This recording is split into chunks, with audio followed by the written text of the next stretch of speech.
up, everyone? My name is Joshua, and welcome to a conversation with Joshua T Berglan and Connie Whitman. You guys are in for a treat. This is one of the most special human beings that I have ever met, one of the most brilliant salespeople I've ever met, one of the most kind, inspiring, and just a guru of sales, of marketing, of business. I'm absolutely in awe of this person. Had the opportunity to work with her at a media conference just a couple of weeks ago.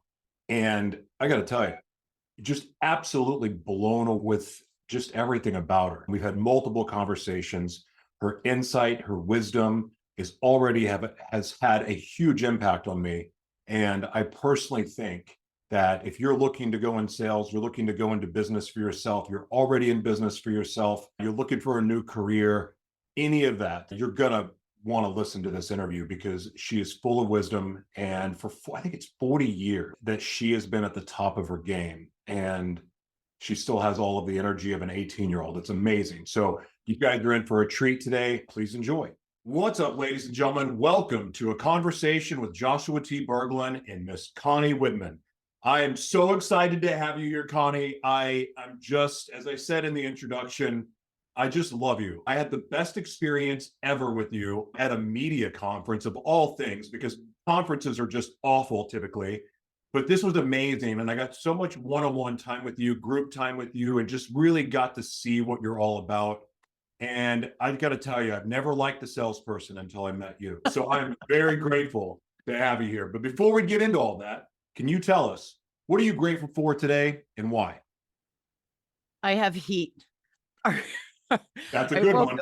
I'm on the East Coast, Jersey, so it's winter here. And Joshua, I woke up and I'm like, well, it's a little chilly today. It was 64 in the house. We keep our house fairly cold, but my husband said the heat's out and it's supposed to get like sub-zero over the weekend. So we need it. So the guy came, did whatever he did, and amen, we have heat. So yes, very grateful that I'm a little toasty. I'm going to see if you can see out. Oh, you can't see out the window. We have a glare. We have, I think it's 10 feet of snow and ice now. And it's just, this whole backyard is a nature's preserve. And it is gorgeous to look at, but it is freaking cold outside. So I'm grateful also for heat. Absolutely. Totally. Right. So you live in New Jersey. Did you grow up there? I did. I'm a Jersey girl. So there's a saying, I'm a Jersey girl and I don't pump gas. I think there's one other state in the United States where you have an attendant who does the gas. So I don't pump gas. Oh my gosh. So that's a thing. I dated a girl before I met Jessica. I dated this girl when I was back in Oklahoma for it took a short time. She was from Jersey. And she was like, I don't pump my own gas. And I thought she was lying to me. It's a thing? It's a thing. Wow. That's kind of nice, isn't it? Yeah, it's great, especially in the winter. Get up and do my thing. The laws that we have state to state are so strange to me. They're just like, I love looking at some of those, like the strange laws that state to state they have. And there's always just something goofy, like you can't walk your chicken across the road, or you can't pump your gas. It's just so strange. Yeah. Anyway, that's not why you're here to talk about chickens and pumping gas. But I'm never with any of my broadcasts really enjoy talking to salespeople because it's a lot of the same crap with just different wording, but it's the same system. And I want to get you into my system, and I got the 5-point plan. I don't get that feeling from you. I really get this really heartfelt, providing quality service, providing what people need, not what they don't, no trickery, just a straightforward, honest approach, but at the same time with the best interest of who you're working with in mind always. And I never get that feeling from other salespeople, but I got to ask you, like, where does that come from? Because that makes you like a dolphin in a tank full of sharks. This is a great question. And I'm glad first, I loved meeting you and Jessica too at Shannon's Media Magic. Little shout out to Shannon. Yeah. But I meet salespeople and I walk away thinking, I need a shower now, because you feel that ick, right? And I want to share a story because what you said is really true. And I didn't know I was selling when I was selling. So this is why it's interesting. When I first started out 40 years ago, I know I look good, right, Joshua? I look Yeah, good. you do. You But got amazing skin. We've talked I about love, yes, I know my Italian olive oil and water, people. That's what you need in your diet. Anyway, when I started out after college 40 years ago, I got a job with a credit company, and they were car dealerships across New Jersey. So I was in charge of the lease department. And back then in the 80s, nobody knew what a lease was, let alone that it was very advantageous for a business owner. They can actually write off the entire car payment versus just miles and stuff like that. So I was getting deals in from the dealerships, and I would call them back and say, hey, listen, you have a business owner. I think it's better if you do a lease with them. They can write it off, blah, blah. I told them all the benefits, and their response was, we don't know how to do the calculation. I'm like, pull out your calculator. We did not have computers back then. Pull out your calculator. We actually do plus signs and division, right? And so I taught them how to do the calculation. Fast forward, they started doubling, tripling their revenue coming in because more businesses and then they were like, now we have to call the business owner back. I'm like, dude, call the business owner back. And this is what you say, you're helping them out, blah, blah, blah. Fast forward, the dealer made more money. The salesperson made more money. And the business owner was thrilled because they got to write the entire payment off. They started referring their friends to that salesperson. So a position came up within the credit company for a sales position. All these dealers, all these guys are calling me, Connie, you're applying. I go, what are you talking about? Why would I apply for a sales position? They go, you're great at sales. I go, I am? Joshua, I had no idea I was teaching them how to sell. But what was I doing? The right thing for the business owner, the right thing for the salesman. I was just sharing information that was vital and that actually made money for them. I had no idea I was selling. So fast forward, my whole career has been based on that same premise. I go in, I understand the situation, and then I customize my recommendations, or I introduce people to people they really need if they don't need me. And that has just served me very well over, especially 20 years in business now. I'm blessed because I live off referrals because I always do the right thing. So thank you for noticing that. it sticks out to me, and the contrast of it to me is a kind of polarizing, because I don't see that often. I see it in my mother, the way that she sells real estate, which had a profound influence on me. And then she learned that from her mom in real estate. And I grew up with that. My dad was more of a shark and slick salesman, but he was an honest salesperson. Yeah. But he was definitely a shark. My mother is sells through service. And that was always more attractive to me because it feels good to serve. I can come across pretty aggressive. So when I try to sell, it comes across really inauthentic. And I think a lot of that has to do with my heart is just really wanting to help. Like, it's really what I care about and what drives me. But I want to ask you something. How, like, the way that you do business feels good. Because Yes. you're putting people first, you're serving, Yeah. you're offering value, you're taking care of yourself, but you're still offering value. And that feels good. How in the world did we get to this place where greed felt better than doing right by people? Because every time I've been greedy in my life, which has been a lot, and I was a scumbag at one point in my life, so like I get it, but I can honestly say it didn't feel good. None of it ever felt good. I always felt dirty, and it had a lot to do with why I took refuge in drugs and every other excess I could find. It didn't Yep. feel dirty. And there seems to be a correlation with that, because when you think of salespeople, especially stock trading and like high energy sales stuff, you got to take something to keep you going. The lifestyle is not sustainable, even though people get addicted to it. But where did that separation come from? Because I can't believe that it's always been this way. I think a couple of things. Movies like Wolf of Wall Street, the new one with De Niro, Oh, that made off. Wizard. It's called The Wizard. Okay. Yeah. Because he made off with people's money, literally. You had the movies way back in the 80s. I think it was called Glengarry Glen Ross, which was always beat closing. Yeah. So we grew up on these movies of Slam, bam, thank you, ma'am. That's sales. The other thing is we've all been duped, right? I've been ripped off. You've been ripped off. We've all been had, if you will, where we bought something thinking we were getting one thing, and in reality, we got another. So for me, sales isn't only just about making the sales, it's what happens after that exchange of contract money, right? Whatever consummates the sale.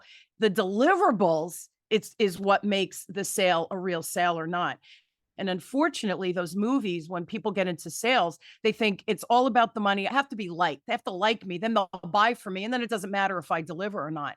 And we are becoming hypersensitive, especially in this digital realm where people just aren't delivering what they're saying. And I see it over. And, not for nothing, Joshua, but even people that I've worked with that I've hired since COVID, I had to pivot and shift my business. So I had to learn a lot. I was behind the eight ball and I hired people. And after the fact, I thought, wow, that wasn't what they sold me. And so even me being hypersensitive to sales and honest and not honest salespeople, I find the deliverables on the back end, most people don't deliver well. And that's a tragedy. But I think that's why we are you ripping me off? That underlying current of, I don't know, I got to think about it because does it feel I'm getting ripped off, whether you're getting ripped off or not. Did that just make sense? I had a circle there. No, it does. It's amazing because you talked about movies and entertainment. I'm in media from the standpoint of wanting to shift because I know it's called television for a reason, television programming for a reason. It programs us. Whether that was the intent from the beginning or not, the fact is it is very impressionable on us. It's more impressionable on us than reading a book, even though reading has power. But it's amazing, like the talking points we have, the opinions we have, it comes from what we hear and what we see on TV. And so that has quite the impression for other people. And I get it because I've been the same way. Like that kind of stuff drove me. The excess, sex, the party, the lifestyle, the limos, the big hotel, all that stuff, because it is so attractive. It is. But at the same time, it's almost like the cost on your soul. It obviously eliminates all of those good things. And some people have a longer ride with that than others. I'm fortunate that I learned my lesson pretty early on, knowing that's not all about it. But at the same time, hey, let's be honest. Nice things are amazing. Yes, of course. A nice suit, a nice hotel, you get better quality food. All that stuff is freaking great. It really is. But I want to ask you, how is it that where's the balance and where's the line between being a driven salesperson for good versus, and at the same time, still going for success? Like, I want to have a private plane, not because of ego, because airports suck. And like, I want to be able to get there and go. I want to travel the world. I don't want to have to book a ticket and do all that stuff. I just want to go. I want to travel the world that way. That's a goal of mine. How can you achieve such things and yet still keep your integrity and do right by people in business? Like, how can you do both? Because from my experience, and I could be wrong here, when we put so much attention and focus on one thing and all of our energy in one place, we become delinquent in other areas. Where's the balance, or how do we balance both? When we have big dreams, want to have success, but at the same time, want to do right by people. And I'll tell you, measure success any way you want, but I'm blessed. Again, I've had a successful career. I have a successful business. I have a fabulous family. We do what we want to do. COVID, financially, we took a little bit of hit, but everything is coming back now, right? The finances are all good again. So here's my answer. And I could just answer from my own perspective, Joshua. But I don't allow that line to move because it becomes a super slippery slope. I remember as a kid, my dad used to say to us, and my dad came from Italy, so this is a cool perspective. And he had 3 daughters and my brother, who's the oldest. But he would say to us, you could be anything you want to be. Just be the best at it and do it in integrity. Do the right thing and life will be good. And you hear that over and over again as a kid. But I have to tell you, I'm teaching the same thing to my kid. Doing the right thing isn't always easy. And it's not always profitable. Here's the reality. When you do the right thing, it's just good mojo. It's good vibe. And you know what ends up happening? Or at least this, again, for me doing the right thing, like my story that I shared before, opportunities come to me because I'm likable, but I think I'm likable because they know I'm going to tell you, I'm not the right person for you. You need to meet my friend Joshua. He's actually what you need. You And do so that. because and because I have such a huge network now, because I'm always referring and connecting, and you need to meet this one and all of that, that referrals are always coming back to me. So I believe when you keep that line of integrity and you don't this one time, it's never just one time. The slippery slope is there. And at some point you lose where that line actually is. So that's my answer for me and how I've lived my life. So good because that carries over into that carries over into our, I mean, our Personal personal life. journeys, our families. It's everything. It's a microcosm for everything. And I love that because you're right. It's just like somebody that cheats. Once you've cheated, it becomes really easy to do it again. It Yep. gets easier and easier and easier. Same with drugs, same with anything else. It's just Right.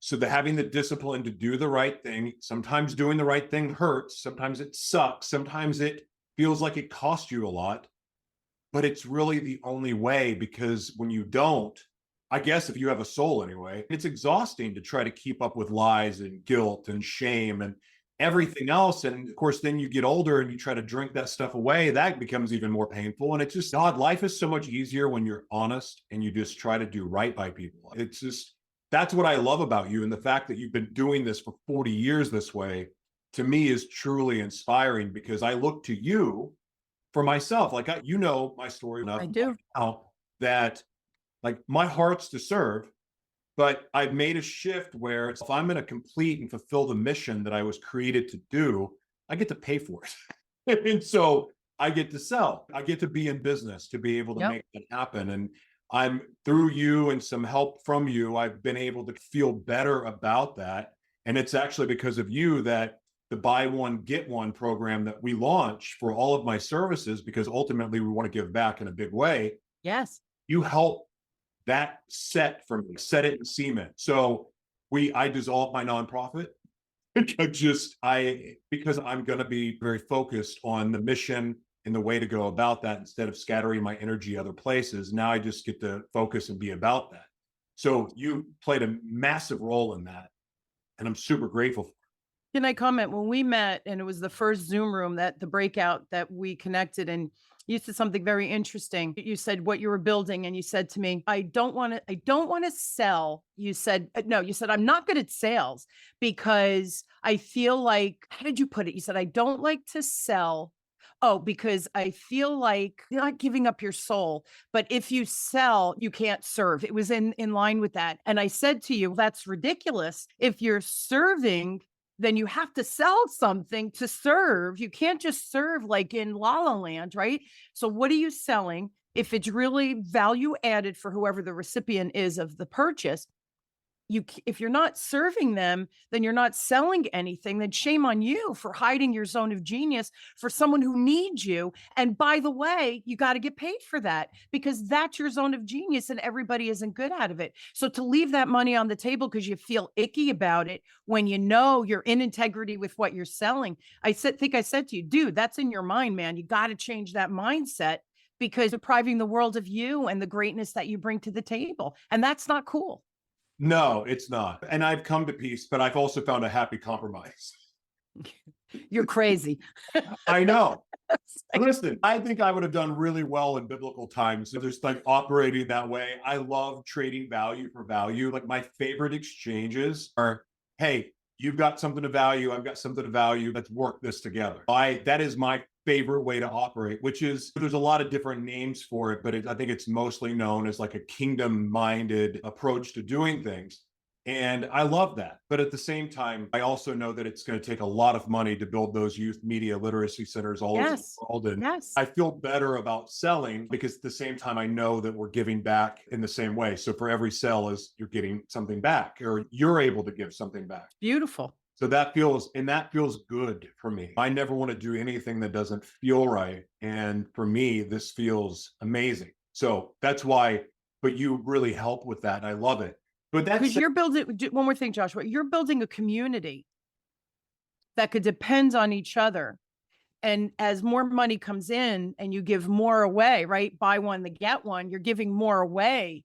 You're helping, your ripple effect is exponential. Here's the thing, the buy one that you're paying for, you have to make sure you deliver on the back end, and you do. So there should be, you should honor that, and then honor, oh, look what I get to do. I get to give away. I get to give away. I get to give away. And it gets bigger and bigger. That's your community. That's your gift. And you're meant to do this. Yeah. I don't know. I don't know how many people sit around and go, man, I am so grateful for the gifts I've been given. Like, even I wouldn't trade my life for anyone. As ugly as most of it was, I wouldn't Yeah. trade the world what I get to do now. And it's a huge blessing to me. But this is not about me. I want to Well, talk. wait, I want to just say one other thing. You went through all of that. Wait, because no, but I just one more comment and then we go on. Okay. But you are who you are, and learn those lessons to be able to give so greatly because of those experiences. So there was value in the distress of them, but you are who you are and what you're giving back now because of those experiences. So it's a beautiful gift. Even though it was hard at the time, it's still a beautiful gift. Yeah. And I wish that so many other people didn't get hurt in the process, but we all have our journey. We all get to learn. Life. My attitude about good and evil, even really in the last 6 months, has even started to shift. Yes, I know that there's evil and I know that there's good, but sometimes these lines are very blurred. And Yeah. the way that we look at bad or evil, honest to God, like, I can look at my life and go, I'm grateful I was homeless. I'm grateful I have HIV. I'm grateful I struggled with my sexuality for most of my life. I'm grateful that I overdosed. I'm grateful that I've been bankrupt. I'm grateful that I lost all of those marriages. And because every single bit of it has now taught me something that I could have never learned those lessons any other way, and therefore get to be in service to others that have gone through similar things. Yeah, I agree. That's freaking awesome. Getting to be a part of that is something I am very grateful for. So with you, like, tell me about your home life growing up, what it was like growing up in New Jersey as a young woman. What was that like? And what was your family dynamic like? What pushed you into sales? I guess you fell into sales and not even realizing that's what you were doing. But Yes. talk about that path, like leading up to that. So it's interesting because I grew up in Newark, New Jersey during the riots Best in view of the city. Oh, yeah, seriously. And it was during the riot. So like my. at night we would hear gunfire. It was pretty scary. And I remember because I was the friendly one of us, there was 4 kids and I was the friendly one. And I would come home and say to my mom and dad, oh, it's moving. Oh, moving. And my dad said to my mom, I think we need to move because it was getting worse and worse with each year that this riot was going on. So the other thing I want to share is living in Newark, my grandma and grandpa lived upstairs with my aunts until they got married and moved out.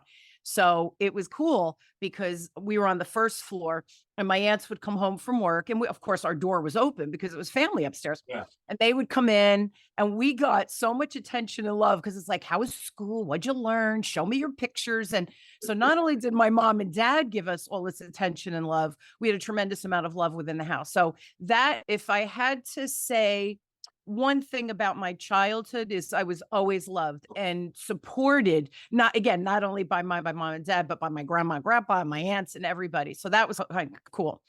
Then because of the riots, my dad thought, yikes, the education, we were going to Catholic school because the education was not good in the public school. And we moved to Homedale, New Jersey, were all farms at the time. And I remember, I'll just share a funny story. We pulled off the parkway here in New Jersey, the main highway, and there's farm. So now I went from concrete with shootings that night, right? And I tapping my dad's shoulder in the back. I'm like, we're going to live here? Are you playing a joke on us? I was 11, right? He goes, we're going to live here. We're going to live here. And he goes, why? And I go, it's the most beautiful place I've ever been. And we had a 3-bedroom ranch. My sisters and I, 3 of us we had 1 bedroom and 1 closet. To me, it was a palatial estate. It was the most beautiful thing. I had a backyard with a swing, like jackpot. We had arrived because we had grass in the backyard, not concrete. So again, the movement from the city, which by the way, I'm glad I have that city background because I do think it toughens me up, which is a good thing as a woman. And then living in the farm in the suburbs, this is really where I belong and where I've raised my kids. So it's been wonderful. And the last thing I want to say is, and this is fascinating, both my husband and I, we just had our 31st wedding anniversary. Happily married, I will say, not just married, happily married. My family and his family and extended family, meaning aunts and uncles, the divorce rate is like 10%. Like we have no divorce. And so that's another, and not again, no judgment if you're divorced. That's not what I'm saying. But I think 31 years that people look at me and is he a good guy? I'm happily like I'd marry him again every day. But I think because we were taught through that family, again, very Italian, very family, that family was important to my husband. So I waited and I didn't get married till I was 30, which was another piece of the puzzle. I'm a late bloomer, I say, but we found each other because of family. That was foundationally, I think, where we started our relationship. Does that make sense? Yes, it does. And that is really cool. I got to ask, so did you miss having all of your family live on top of each other when you moved out to the country? No. Really? No, but because we went every Sunday, we went to see grandma and grandpa and have macaroni and meatballs. Fair enough. No, we saw them every week. Then you're in school and you're doing your other thing. So I still got to see them. It wasn't a big shift. No. I've always admired that. This is the thing I hate about I'm Norwegian and Native American, but basically I'm a white dude from Oklahoma. And the whole family, keeping family together, like I was divorced everywhere. And so I've always looked at like the Italian families and Jewish families and even Lebanese families and anywhere but America, actually. Families stick together no matter what. They'll kick each other's ass, they'll fight, they'll pull each other's hair out, they'll curse at each other, they'll say F you, I hate you, blah, blah, blah, and then literally come back together, break bread, everything's normal. It seems so dysfunctional to observe. My brother's been married to a Lebanese woman and now a Persian woman that is very big families. See him fight, I've seen him fist fight, I've seen him do all this stuff, but I got to tell you, they stick together no matter what. And I just honor it. I've been divorced so many times. Like I got no feel for what family sticking together is at all. Like that's what I'm hoping to do with my family is like start over and start new.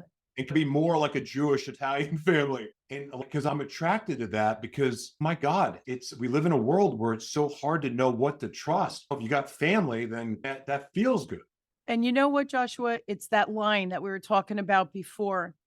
I think that the media, I think social media is one of the biggest demises of marriage because you look up an old boyfriend or girlfriend. I'm not saying that this is always the case because I'm certainly not an expert on it, but I think it's that line again. Well, what's the big deal if I connect with him on Facebook or her on Facebook? And then the flirting starts and what have you. And then what happens is you start seeing all the flaws in your marriage. And I'm going to share with you 31 years has not been woohoo, happy, yippee ki for 31 years. We've had the ebbs and the flows, and it took a lot of work. And we went through counseling when my kids reached a point, and I looked at my husband one day and I go, do we belong together? What do we still have in common other than the kids? And I thought, I think we need to go to counseling because are we going to do this or are we going to do this together? And that was the best thing we could have done. But again, it was because I had confidence in myself and I had confidence in him. Are we going to stick after the kids are grown? Are we going to be together? Do we want to be together? And the answer was yes. After when we went through counseling, right? We realized why we originally fell in love. Life is freaking hard, man. Yeah. And that's why I think people check out before putting the effort in because we don't know any better.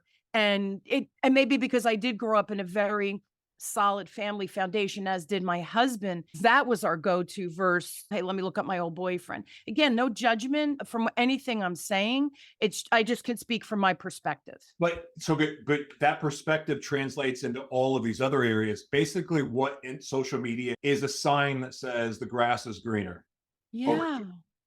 Looking at someone's profile because they're only given highlights. That's right. What's being programmed into us is this perfect bullshit life that it doesn't exist. But I got to tell you, it's easy to be victim of it. It's easy to go, they don't have dimples on their butt. Never. Yes. Whatever. Right. He's not bald it's just, or he's making more money than I am.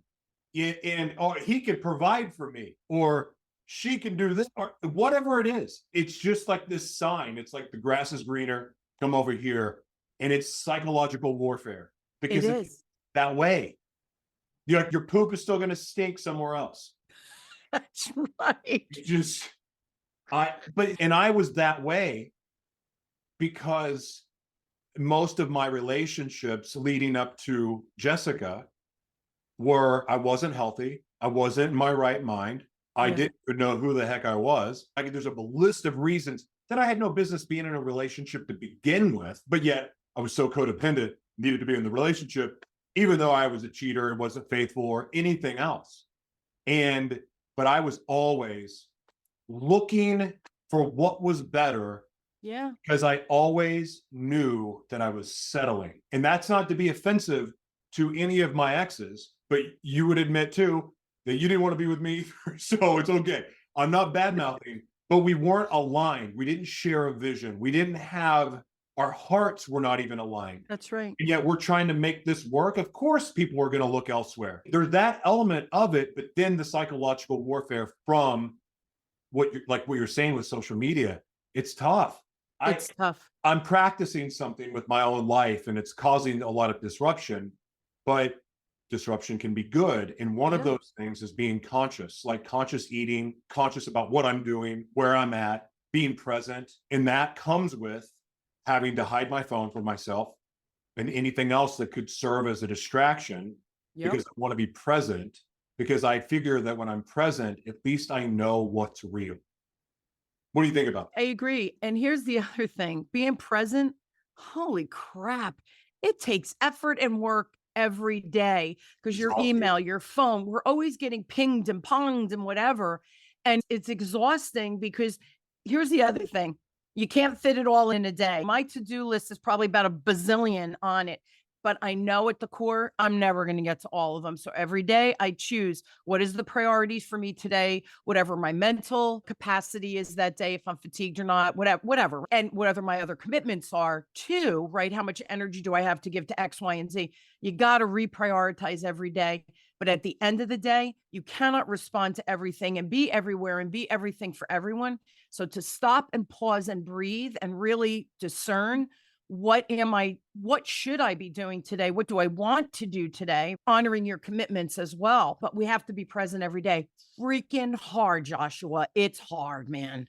Yeah, it's hard enough just during my quiet time. Trying to even be present there is a new discipline because I grew up in front of a TV when I ate. Even if we were doing family dinner, like TV or some kind of noise and distraction was on. And then, of course, then phones come into play and so forth.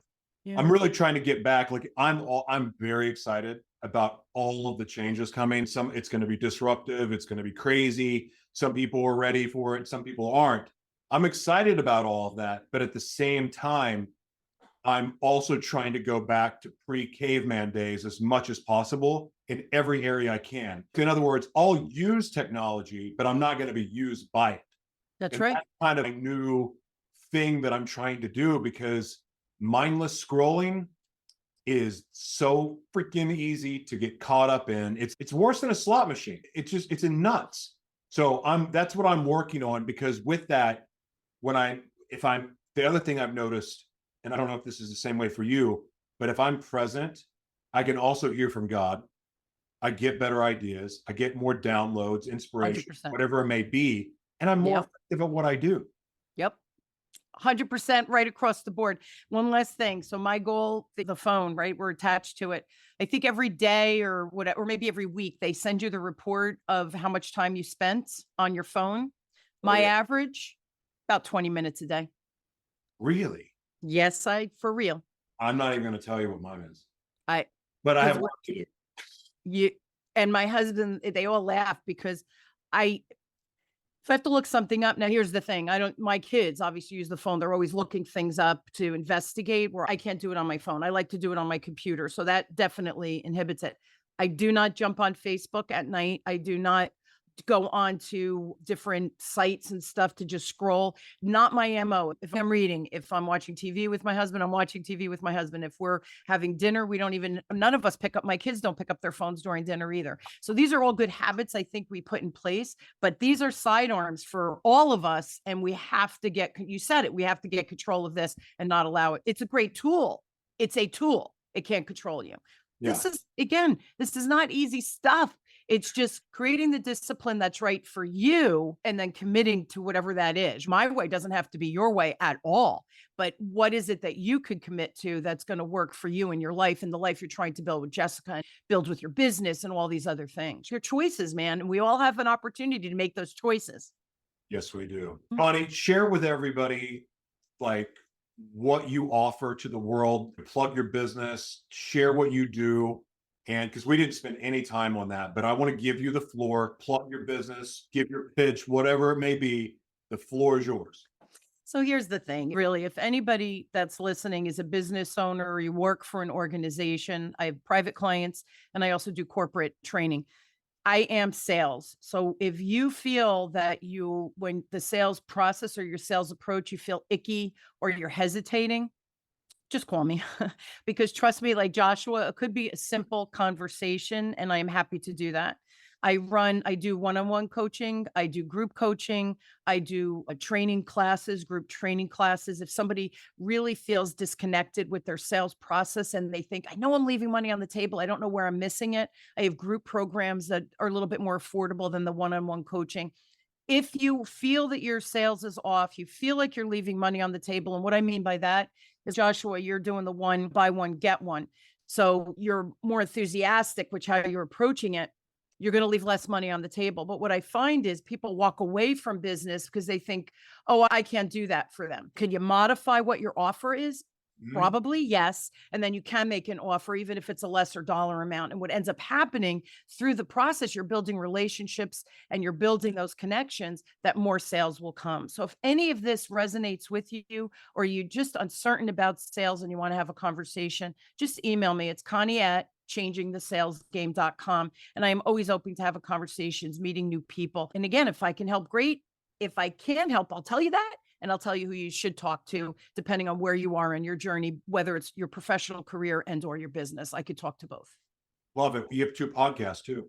I do. Thank you. So check out my podcast. I have Changing the Sales Game, really business. It's very business focused. And then my other one, Joshua, you're going to be on, is called Enlightenment of Change. And that is business, but it's a little woo in there. So we talk about the universe, we talk about mind, body, spirit, and how that translates over to our business profiles or our business personalities.